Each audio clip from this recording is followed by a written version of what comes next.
I'd like to present our next speaker. Mr. Ian Bird is the President and CEO of the Community Foundation of Canada. Ian Bird joined the Community Foundation of Canada in 2011 as a watershed moment in the movement's history. Community foundations were celebrating the 90th anniversary of the Winnipeg Foundation, Canada's first community foundation. CFC was welcoming its first patron, David Johnston, the Governor-General of Canada, and the country was just beginning to think about its sesquicentennial in 2017. Ian officially took the reins at CFC's 211 conference in Vancouver, a monumental occasion where the Governor-General shared his vision of a smart and caring nation and issued a call to actions to community foundations from coast to coast. CFC's national network includes more than 180 community foundations, all of whom help individuals and organizations to invest in building strong and resilient places to live, work, and play. Ladies and gentlemen, Ian Bird. I'm sure most of you wish you were me, following on from Roberta Jameson. Dan, you're welcome to come forward. It's a nice little speech here, and no, but as you listen to these things at the beginning of a day, you're always you're drawn into your own story, and I think it's the best place to start. I grew up. People been to Vancouver? Some of you have been to Vancouver. If you go to Vancouver, you've been there before, you're going to go soon, or you're going to be there at some point, undoubtedly you will find the occasion to get your way through Stanley Park and to the Lions Gate Bridge. And it's a beautiful bridge. You leave the old growth of the park and you head over the bridge. And if you look sort of straight up and just to the right, there's Grouse Mountain, and there's a few little lights where folks go to ski. If you look just underneath that, you can see the rich growth that is on either side of the Capilano River. And my family grew up just about halfway up the side of the mountain. But of course, the Capilano people have been there for generations. And theirs is the community that you'll come through as you arrive on the other side of the bridge. And so growing up there in the 70s was interesting for a few different reasons. One is my father had a store on the lands of the Capilano peoples. So they were our landlord. Talk about changing the relationship in the way that Roberta describes.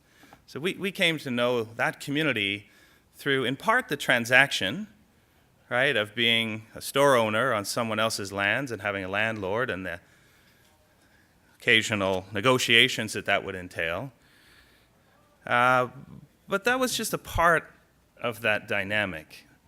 My father was a pharmacist, and so the store was a pharmacy, and so on occasion, back then you didn't have the store open on a Sunday, on occasion a phone call would come from the Capilano community or from other parts of the community, and of course he would go to open up the pharmacy and provide something that someone needed in that community. That was just the way he went about things. And through that came a relationship, and that relationship was then reciprocated for those different gifts, for those different moments of sharing, typically through this most beautiful art. And our house, we were introduced to the Capilano peoples through the art. So it's not something that was in our family. We're an artistic family, and so that was what we came to know. This remarkably creative people living in this wonderful place, a resilient community, and a glimpse into that for a young fellow named Ian Bird growing up on the North Shore of Vancouver. Except even then, I would say, I didn't really understand that relationship and everything that was going on there, if truths be told, right? To the bones, the family didn't really have the relationship. We'd be invited to the longhouse and we'd be engaged in the potlatch, and there were other things that were going on. That was a remarkable experience, of course. But truth be told, there wasn't that fulsome relationship that we would have had with other parts of the community on the North Shore. except for one particular instance. And Tom's reflection on Mother Earth and nature, and it's interesting where that instance lands because it's actually the Capilano River. If you're a young person growing up in that part of the planet, even today, you just inevitably find yourselves on the banks of the river. It's the most beautiful place, and it affords all sorts of opportunity for interaction and exchange. You'd walk there, you'd ride your bike there, you'd find your way there. But what you did as if you were a young guy is you'd take your fishing rod and you'd fish in the river. So guess what happens when a bunch of young kids end up fishing in the river in the Capilano that they share with the Capilano community? You develop this relationship. This is how we got to know the young kids that were in that community. Not through school, a little bit through lacrosse when the Baker family would routinely send us to defeat. But no, it was fishing. And later on, you learned the complicated nature of what that meant in terms of resources and all that. But in the moment, the real relationships of reciprocity were right there. Because if you were sitting on one of the rocks and you caught a fish, you needed everyone else to help you land it. Capilano River's a gorge. And so that's what would happen. If someone I didn't know was successful catching a fish, then I would be there to help him or her to land the fish. And we got to know one another. You got to understand who the other person was. You started to transact those paradigms that Roberta talked about, the different worldviews. You got a much closer opportunity. So that's my entry point into this broader discussion of reciprocity. There's a part that I'll talk about in a moment that's about community foundations and smart and caring communities. But I want to start in that place of the relationship. I want to start at the part that actually we haven't got to yet, because there's all sorts of good things that are happening amongst community foundations. I'll talk to those. But the place where we haven't got to yet, and we will, because it's more about a commitment, and it's more about where we're going as people. It's it's kind of what we're called into based on what we experience, is a much more personalized, a much more connected experience of actually understanding one another. And that's a leap. That's a leap for those, and to borrow Roberta's language, from the modern or the Western side of the reciprocal relationship, where that personal experience, whether it's at the fishing hole or whether it's in a new relationship within philanthropy, that experience is going to be the piece that moves us. It's difficult to do as institutions, but we can do it as people. We can find a way to connect each other because of a new experience. And if we don't do that, we'll be struggling through institutional boundaries that come from our competing paradigms. We're used to things like conferences with round tables and 8 chairs and plenaries and workshops, and we're good at those. We've constructed those in a particular way. We're good at institutions and organizations and grants that some of the language requires actually submissions. And the power dynamic goes with that. We're good with undertaking programs and initiatives and investments that are themselves built off of capital earned off of the loss of others. Like we have these dynamics to the institutional developments amongst foundations, philanthropy, aided and abetted by a tax code that sits right alongside the Indian Act. All of these things are bound up in the current system. So it's my view that unless we get to the place where we really feel it in our bones, that it is as much my connection into an indigenous form of reciprocity as it is someone else's, we won't get there. We've got to answer Roberta's challenge, right? That's what we're called to take on. And I would give it this sort of final dimension that would build off of her reflections. There is typically a critical point for innovation when paradigms are incommensurate, when paradigms are no longer in harmony, when two paradigms coexist. This may be the one time that that degree I got in the history of science is at all helpful.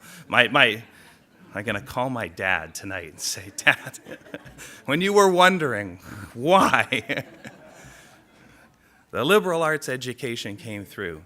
But it's true. We arrive at a place where a paradigm, a certain set of beliefs, a certain that hinge together values, interests, practices, behaviors, policies, the way we organize ourselves are all wrapped up in that paradigm. And when there's another one that exists, coexists, and the harmonization of those is seemingly incompatible, over time, across cultures, across different worldviews, it's in those moments that new things come about, that innovation takes place, that people find a new path, that something else arrives on the other side. And it's hard to even imagine what it is until you find your way through it. So when I hear Roberta present those two paradigms in that, on the one hand and on the other hand way, I think, that's our moment. But it requires a kind of smart and caring effort to go there, and that kind of commitment to step into that space, that uncomfortable as it may be. It probably means we got to find more Capilano rivers, places where we can encounter each other in a very personal way, to be there, right? To let go of our normal selves. And I think the creation of those is part of what philanthropy can contribute. We can create those environments. We can encounter, they exist. We can help them grow and flourish. And in fact, we'll talk a little bit about that. So look, that's the part that I didn't prepare. But I think it was the thing that sort of was sitting there. It's like you almost, if you have two speeches you want to give, really, you want to stand up and say, like, this is more about a commitment of a set of values in the relationship. And then you can say, I'm done. That's principally what I'm most interested in sharing. That there are good things going on, though, helps us. It makes it practical, and it makes it real. It starts to elucidate things that are working and not working. And clearly, we have as many things where we're struggling or failing or coming up short that will inform the next thing we do. So let me just unpack a little bit about that. You heard in the introduction that Gary gave that there was a moment when we thought, do all people living north of 49, right, do they have access to what a community foundation can offer? And a recognition by his Governor General since then, the National Chief Atleo said, let's get moving on. Other people have come on board and said, yes, let's make this part of what we do. Call it Smart and Caring Communities. Community Foundations of Canada, and now 191 community foundations, look to your neighbor. Look to those who are not a part of your system, a part of your community, and think about how that might change. Maybe within a community, as they have in Calgary, where they look to engage more fulsomely with urban Aboriginal youth and to resource their solutions for a changing paradigm in Calgary. Or looking nearby. Folks are here from Grey Bruce. Look nearby to the Aboriginal communities down the road and find a way to reach out, get to know them, and build a relationship that could be different in respect to the foundation. The point was to pause and look around and say, who else? Who's nearby where a new relationship could exist? And as it happened when we did that, in terms of how the country's laid out, 191 community foundations. In fact, most people do have access to a community foundation and what it can offer. But you won't be surprised to know that for the most part, in northern Canada, some parts of Quebec, But in particular, in Indigenous Canada, those relationships don't exist. The institution doesn't have an ability to connect, with notable exceptions. So I want to talk about the exceptions because they point the way forward. They're the success stories we can build on. There's folks that are here from Temagami. The Temagami Community Foundation is, in fact, itself a living, breathing, reciprocal engine. It has drawn together the First Nations community, the cottage community, with many from south of the border, and the community that's there in Temagami, engaged in society, engaged in community, engaged in the local economy. And that the foundation of the foundation in Temagami is in the relationship amongst those three. It came about during times of conflict. It came about for all sorts of interesting leadership efforts, but it institutionally points the way forward. And taking the time to connect with the folks from Temagami when you're here will instruct you, I think, in the whole idea of reciprocity itself. Or Haida Gwaii. Errol's here, I think, after flying on the red eye from Vancouver, Haida Gwaii, and others from that community.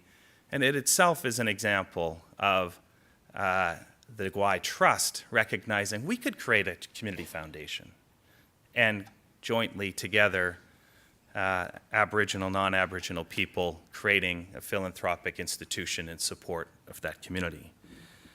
Or Klekwat, or what's happening in some of our urban community foundations that are finding new relationships, like in Winnipeg, like in Vancouver, other places. So the thing is that the institution itself, the development of new community foundations, may well be one of the pathways to realizing the vision of a smarter, more caring Canada, a smarter, more caring place in which all people have access to that institution. Now, why would you want to have access? Is sort of begs the question. And there, I think it's interesting what's happening in the community foundation movement. One part of it that I think you'll be familiar with is the community foundations have drawn together financial assets. If you want to write it down, it's a little bit over $3 billion. We've put millions of dollars back into community, a little bit under $200 million every year.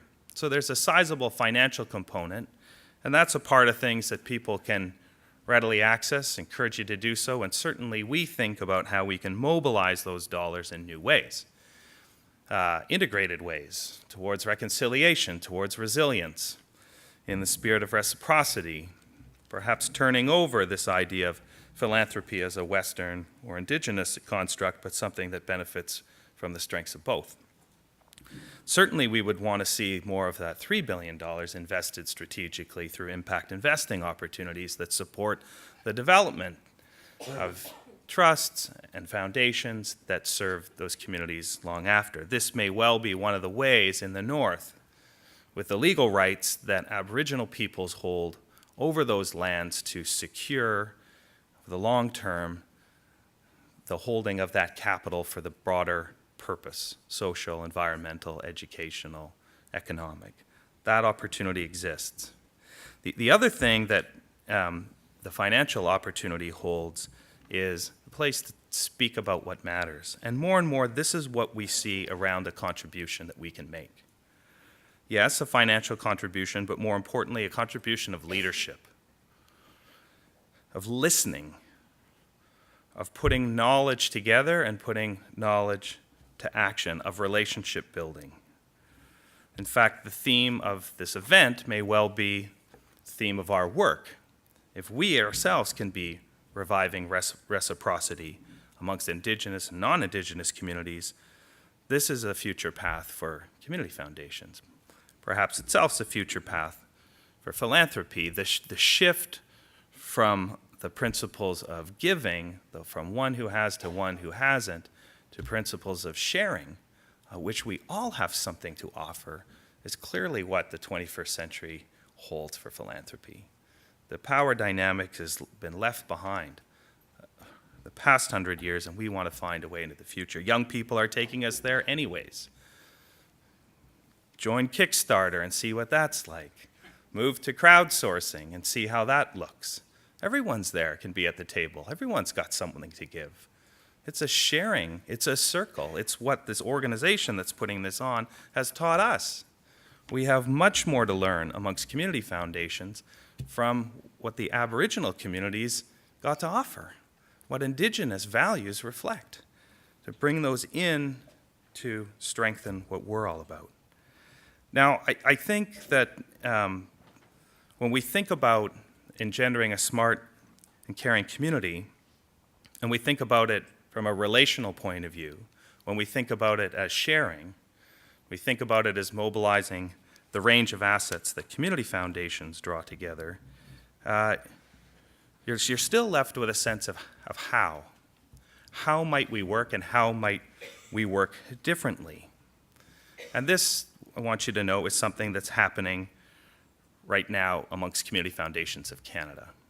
The pivot that we're making sounds a little bit like this. You might have known us in the past to be focusing almost exclusively on services to members and enabling their impact. But pivoting away from that focus means we're adding an objective to be a catalyst for the urgent and deep conversations that ought to occur in our communities now. Not just to look inside amongst community foundations, but in fact to look outside, to look outward, to look into the future, to look 7 generations now, to think about what we might undertake. And we've tried to do that over this last 2 years in 2 ways. We're trying to enter into that conversation first as a bit of an unusual observer. How come you arrived here, people have said, when we, in our national vital signs effort, which communities take a snapshot of the state of their community at any given time, and that we at Community Foundations of Canada take a look more deeply at what we see happening amongst 1 or 2 core themes. So last year, we took a look at what's happening amongst a younger generation. There's a report that came out called Generation Flux. Don't worry about the report and what's in it, worry about its intentions. It's our intention to portray in a report like that something that's a critical reflection that ought to matter to all of us. And when we did that, lo and behold, what did we find? What's happening amongst young people in Canada? All sorts of challenges: youth unemployment, debt loads, mental health issues, a stacking of challenges. Interestingly, you won't be surprised, those challenges are disproportionately weighed upon young Aboriginal people.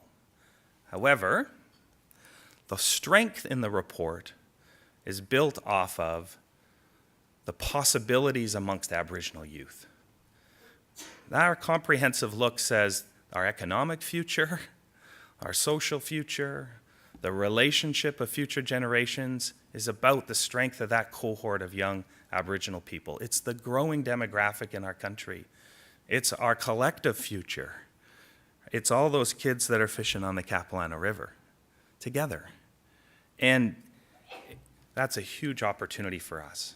What we in philanthropy can do to engender and support and enable that young generation to be our leadership, Aboriginal and non-Aboriginal together, provides a huge opportunity. It builds off of my personal experience, sure, but it's a collective experience that we're after. And so there's one thing that we're getting involved in, and in fact, I leave today to head west to be a part of it. And it's an initiative in which young people are coming together to work on reconciliation heading towards resilience. It's young people that have been drawn together from the national Indigenous organizations, Métis Council, AFN, Friendship Centers, Paul's here somewhere. It's drawn together the Native Women's Association, the Congress of Aboriginal Peoples, the Inuit.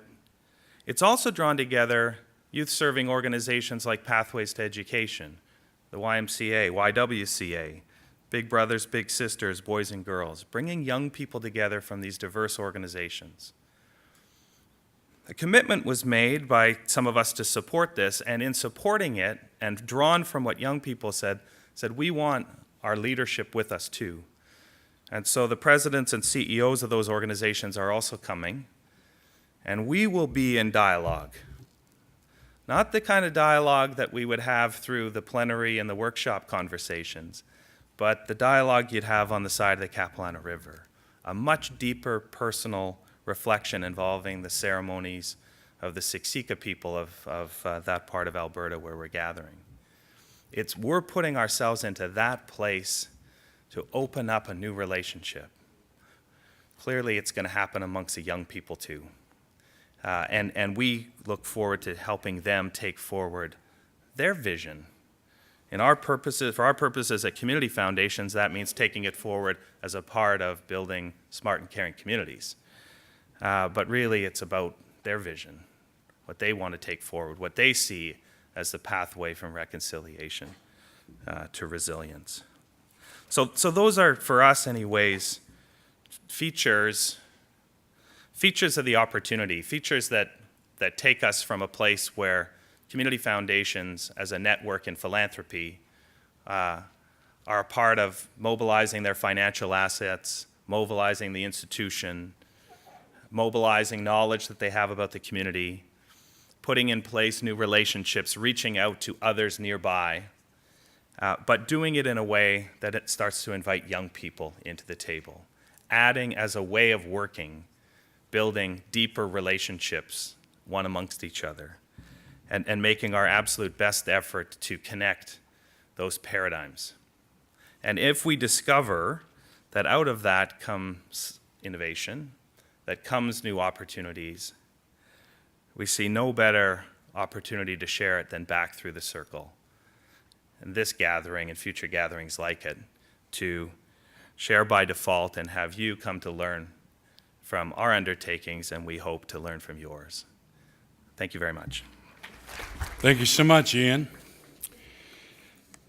It brought some memories to me. I remember when I was decided I was going to be an actor, and at the time there was practically no Native Americans or Aboriginal or Indians that were actors in this country, outside of Chief Dan George, who started acting when he was 65 years old, and of course Buffy had a prolific career as a performer.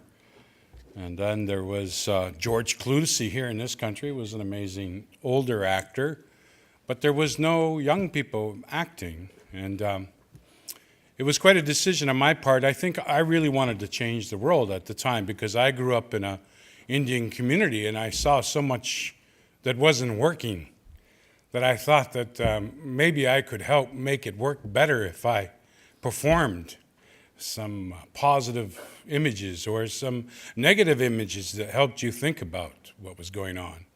But I remember as my move into acting, of course, there's a long-established tradition of British theater here in this country, of course, because we're one of the founding fathers, of course, were Brits, and they came with the theatrical tradition.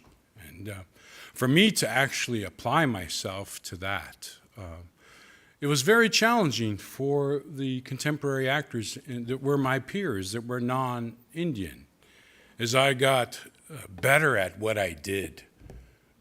And they had to, at first, you know, it's so easy to help a young Native person get up on this platform. But when that person's actually there with you, looking in your eyes, and for the first time, you're an equal at some level, it was very challenging for this society to accept me as an actor. It took a long time for other ones to come behind me. Now there's hundreds of Aboriginal actors. We even have a television network now to perform for us. So that transition I saw before my very eyes, and it reminds me so much of where philanthropic interests are at right now. And I do want to remind you of www.circleonphilanthropy.com. I know I'm philanthropy. These words are killing me. Reciprocity, philanthropy. www.circleonphilanthropy.com is the website to go. You guys know what I mean. I also did want to announce that the workshop I was talking about on early morning is Wednesday, not tomorrow.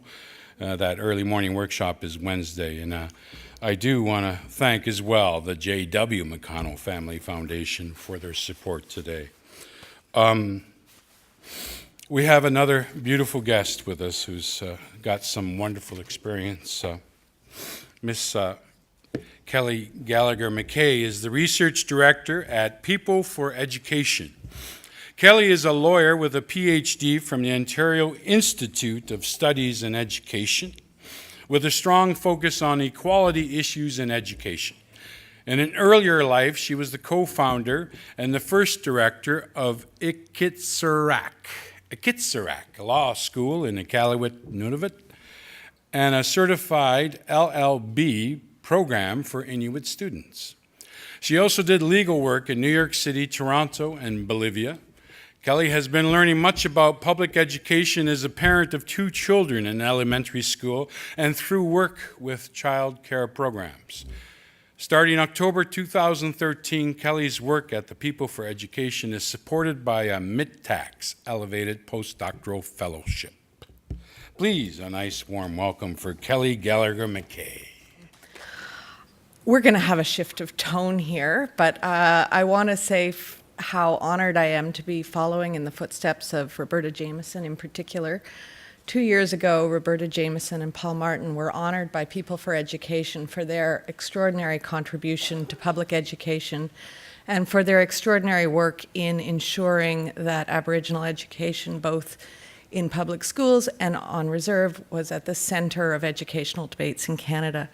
People for Education at that time committed to working to continue that quest and to broaden that quest in our own way, endeavoring to bring principles of reciprocity to how we would work in this area, a commitment to working very closely with a range of Aboriginal organizations to pull in as much as we can in terms of understanding knowledge, and a commitment to using what voice we have as a charitable organization that does a lot of work with the media, with online engagement, to try and broadcast out and shine a very stark light on the situation that Aboriginal, First Nations, Métis and Inuit students face for now in public schools in Ontario. So I know this is a national audience and we're an Ontario organization. What we're going to do today is give you a sneak preview of our next report, which we're releasing on Thursday. So if there are any journalists present, this is a sneak preview. There's actually going to be a much more newsworthy event on Thursday where you won't just have me to talk to, but you'll hear from Chief Gordon Peters and from Susan Dion as well as Annie Kidder, all about basically this story. So I'm hoping that any journalist presence will keep this till Thursday. And for those of you who are here, it's our real pleasure to share the result of a bunch of work we've been doing. So People for Education is a charity. We are on the submitting side of the philanthropic relationship. And we are an independent organization that works to support publicly funded education in Ontario. We've been around for about 17 years, advocating through a range of communication strategies and through research to try and make public schools as good as they can be for every child. Because we've had a strong focus on equity, our attention has obviously been drawn to First Nations, Métis and Inuit education in the province. And we see the essential role for a strong system that serves those students well alongside every other student as a key building block for civil society. So People for Education is really about schools not just as good places to learn for every child now, but also as the key element that shapes our future 7 generations out. This is the cover of our upcoming report, which we've developed through consultation with a tremendous advisory committee. And I wanted to start not only by acknowledging the territories of the Mississaugas of New Credit, but particularly by acknowledging both the research in this report and my opportunity to speak here really comes from the relationships that we've been starting to build. And so thank you very much for the invitation. You can see from that list, I hope you can read it, it's pretty small, that we have a mix of First Nations trustees, academics, representatives of friendship centres, representatives from the Circle on Philanthropy, the Chiefs of Ontario, folks working with the Métis Nation of Ontario, and post-secondary through Ryerson University's very groundbreaking Aboriginal Affairs Office. So every step of this journey, we've benefited from not just input, content, revisions, feedback, redirection, but inspiration from all of this committee, and we're very grateful, and we anticipate working together over a fair bit of time. So I'm going to, for the rest of this talk, where I'll try and stick to about 30 minutes, I'm going to talk about a less frequently told story of Aboriginal education in Canada, particularly here in Ontario, which is the story of Aboriginal students, First Nations, Métis, and Inuit students in publicly funded schools. That story, we focused around 3 gaps, and again, I was invited to do this on Friday, and I'm not the world's most artistic PowerPoint person, so bear with me.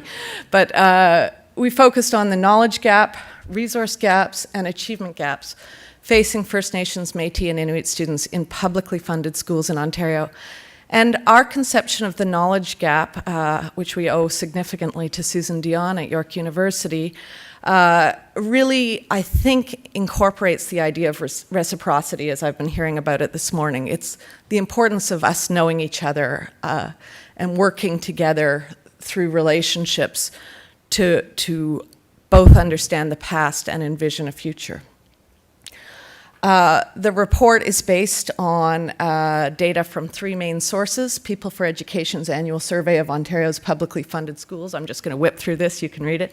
We do a survey every year of all the publicly funded schools. That's English, French, Catholic, and French Catholic, which goes to all the principals, and about 23% of them, well, last year it was exactly 23% of them, fill it out every year and give us both quantitative information about resources in schools and qualitative information about their experiences running schools and trying to serve students. And it's a very mixed group. It's not the same principals every year, but it's a very reliable sort of quarter of the principal population, elementary and secondary. We've also drawn on data from the Educational Quality and Accountability Office. That's an arm's-length government entity that's responsible for administering provincial assessments, and we got their literacy and numeracy data, and which also works with Census Canada to develop school-level demographic data, which we've relied on very heavily. And finally, we've got information from the Ministry of Education that's relatively new from August of this year. So the first point I want to say, the story that's less frequently heard in Ontario, I don't know how true this is in other parts of Canada, is that the vast majority of Aboriginal students in Ontario are attendees of publicly funded schools. 82% of First Nations, Métis, and Inuit students receive their education in publicly funded schools. So when we're looking at the next generation of First Nations, Métis, and Inuit leaders, we need to ensure that the best possible resources are available in on-reserve, Indian-controlled schools on First Nations, but we also need to make sure that publicly funded schools are doing what they need to provide relevant, high-quality, and accountable education to First Nations communities. So that works out to, according to these numbers, which are almost certainly an underestimate, 64,000 First Nations, Métis, and Inuit students in publicly funded schools in Ontario. And that group is distributed across the province. 92% of elementary schools report, or according to EQAO, have at least some Aboriginal students in them, and 96% of secondary schools. So really virtually every school. And given my lack of confidence in the data, I would say you can pretty much bet every school in Ontario has First Nations, Métis, and Inuit students in it. Every board in Ontario has at least some Aboriginal students in it, from over 25% in some of the northern boards to under 2% in a lot of the GTA schools. But paradoxically, we know that most First Nations, Métis, and Inuit students are in the GTA because there's so many more students in the larger urban centers. So they're more thinly spread, probably less represented, but critically present. The province in 2006-2007 released a First Nations, Métis, and Inuit education framework. It set out 3 critical goals by 2016. The first is to improve achievement among Aboriginal students. The second is to close the gap between Aboriginal students and other and all Ontario students. They actually compare with the average, so that would include Aboriginal students too. And to ensure that all students have an understanding of Aboriginal culture and perspectives. According to the Auditor General in his very thorough review that came out last year to absolutely no public attention, we are not on track to accomplishing those goals by 2016, which was the time frame that was set out by the ministry. So I told you back at the beginning that we were going to talk about 3 critical gaps in the course of our report. And we want to make the argument that although what we hear the most about is the achievement gap, all of these gaps are in fact interrelated and critically important. And this idea of the knowledge gap is the one that we think may be the most undersold. It seems to be disappearing already from the ministry's communications about the progress to date on the strategy. And yet we think it's essential. So the ministry's goal, and I think it's a goal that would likely be shared by everyone in this room, is that all students and educators should have greater knowledge of the rich cultures and histories of First Nations, Métis, and Inuit peoples. That seems uncontroversial, but then when we asked principals about Aboriginal educational opportunities in their school, we received a lot of answers like these ones. A lot of them. I've just chosen 3 off the top, but a significant number of principals looked at Aboriginal educational opportunities as not being their business. And that is a critical failing for those students in those schools who aren't getting that knowledge. A key piece of this is the educator piece. The ministry also recognized that a significant number of educators aren't qualified or comfortable to teach about Aboriginal education, but there's no mandatory content in pre-service, like BEds, in pre-service education programs, and very limited PD. That has been ramping up, PD, professional development, sorry for the jargon. That has been ramping up significantly over the last 7-10 years, but still only about 1/3 of schools in our study reported that any of the educators in their school had received professional development around Aboriginal education. Sorry, I jumped ahead. In terms of the faculties of education in the province, a recent report commissioned by the Métis Nation of Ontario found that none of the programs had anything mandatory for all students. 6 of the 13 programs do, however, have Aboriginal education programs in them.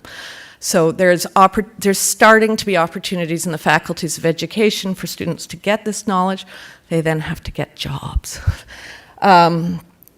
So we asked about Aboriginal educational opportunities beyond the curriculum. And before I start talking about this little table, I want to make it clear that the Ontario curriculum has been consistently and significantly reworked in the last decade, so that from kindergarten to grade 12, at every level, there are mandatory and optional opportunities to learn about Aboriginal cultures, First Nations, Métis, and Inuit histories and perspectives. What students learn, however, is necessarily, inevitably, a result of teachers picking and choosing, because the curriculum, if you come from inside education, which is our world, is very, very full. So it's a necessary process of selection. And that selection is based on 2 key issues, I think, one of which is the presumption of relevance. And if we know that a lot of principals don't actually know they have Aboriginal students they're serving, it's going to affect how relevance is seen. The other is capacity. So beyond that curriculum that may or may not be delivered consistently across the province, we know it isn't, but we don't have a number for that. There are a range of Aboriginal educational opportunities that we were able, through the help of our committee, to identify as being meaningful opportunities for students in schools across Ontario. 51% of elementary schools had none of these opportunities. 41% of secondary schools had none.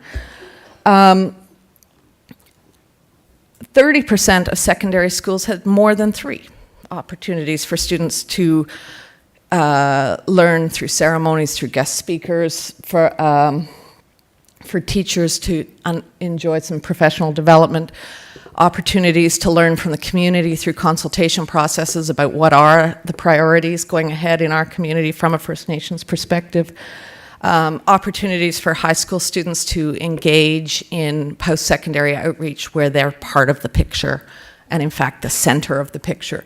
All those opportunities really depend a lot on whether there are a significant number of Aboriginal students in the school.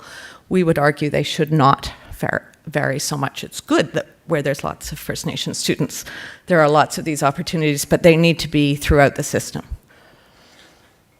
And I threw up some quotes there from principals again, because we do get this incredible volume of information from these principals who help us.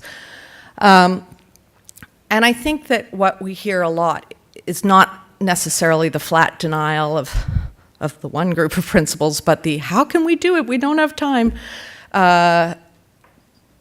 Really well-meaning but struggling challenge. And I think one of the things that we would like to see, and I think our advisory is shared with our advisory committee, is an upping of the priority so that this is what people make time for.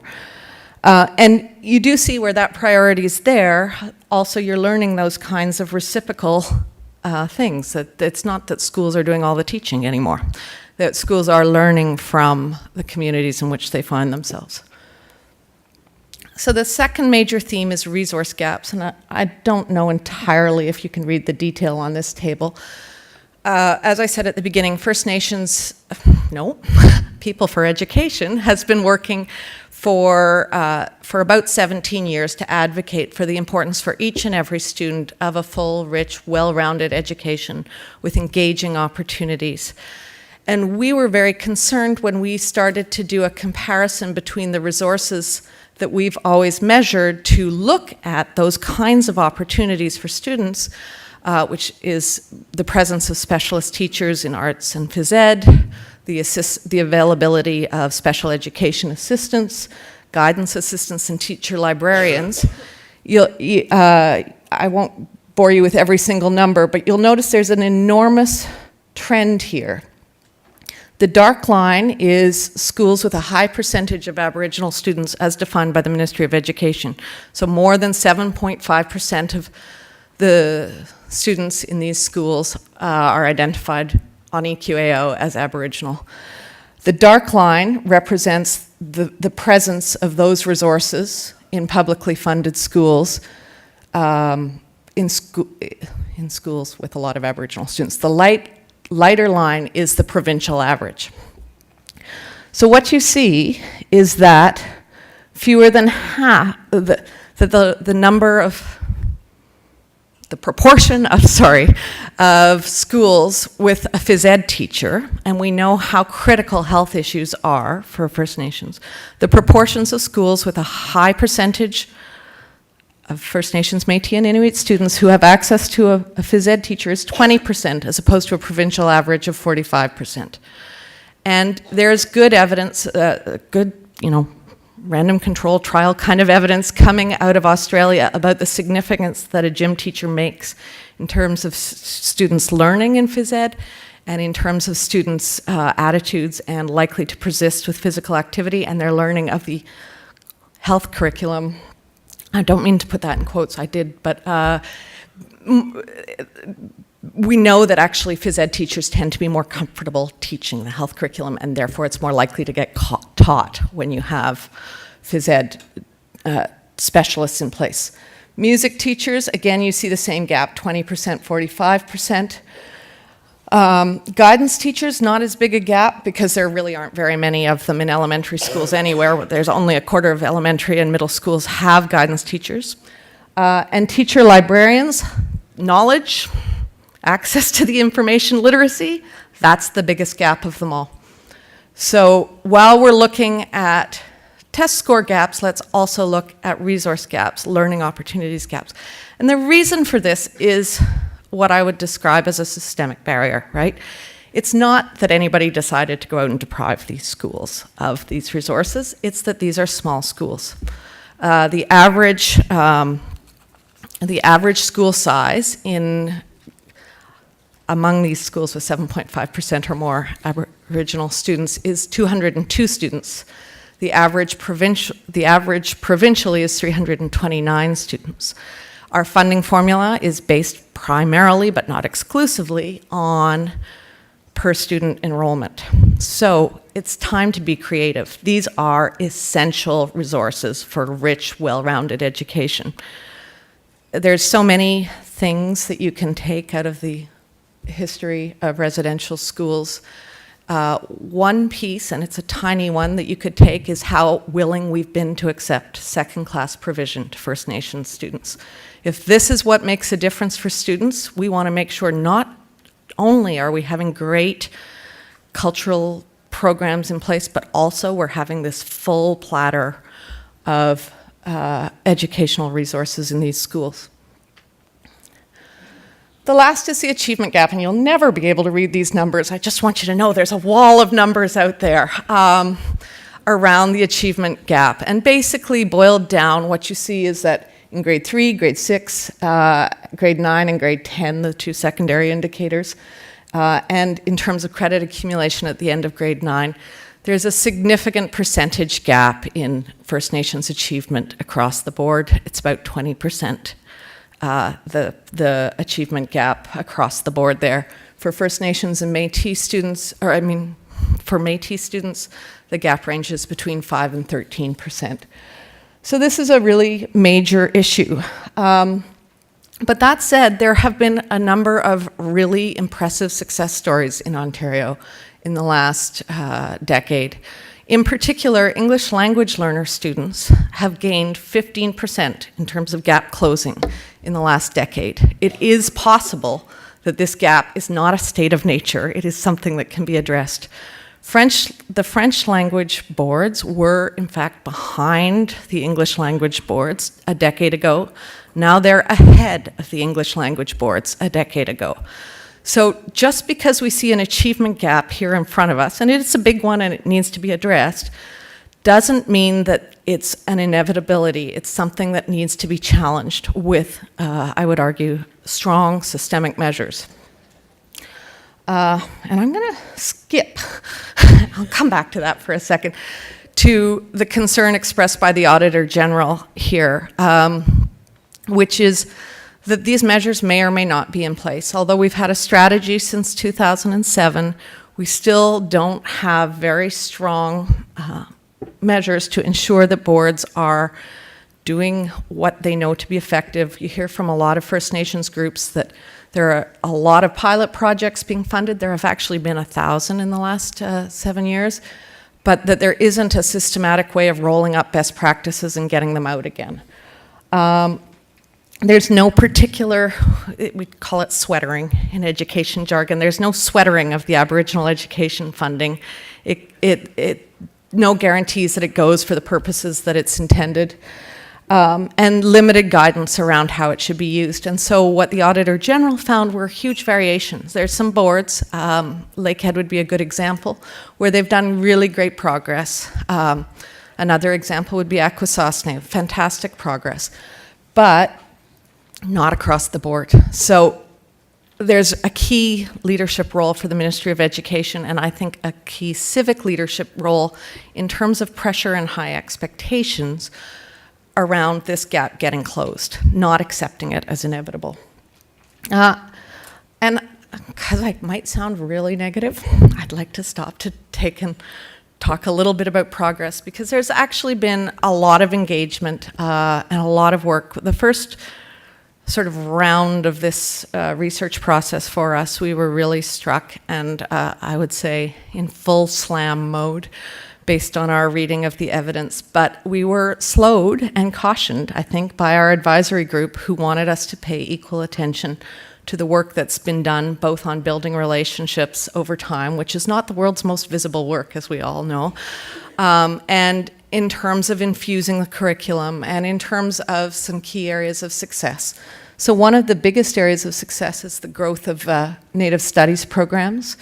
In the last 5 years, it's almost quadrupled. The Indian Friendship Center Alternative High School is a model for the country. It's a very strong program, excellent financial management, and a strong tying together of cultural relevance with outreach and social supports for some of the most vulnerable students. The urban Aboriginal pilot projects have developed a huge body of knowledge, and if they could be synthesized and there's a word for this, but I can't think of what it is, diffused effectively. There's a lot to learn there. And among the teachers who did get that targeted professional development, 79% of them reported they were able to use that in their classroom right away. So there are successes. And additionally, the self-identification program has grown dramatically. Reciprocity is a key idea there. First Nations groups continue to be worry about self-identification to educational groups, and part of that is not being sure that identification will lead to services instead of just a label. So self-identification remains at only 44% relative to the census numbers, but 5 years ago only 10 boards had a self-identification policy. Now all 72 do. 64 of the 72 boards now have hired someone who's responsible for implementing this policy, so maybe there's going to be some critical mass around there.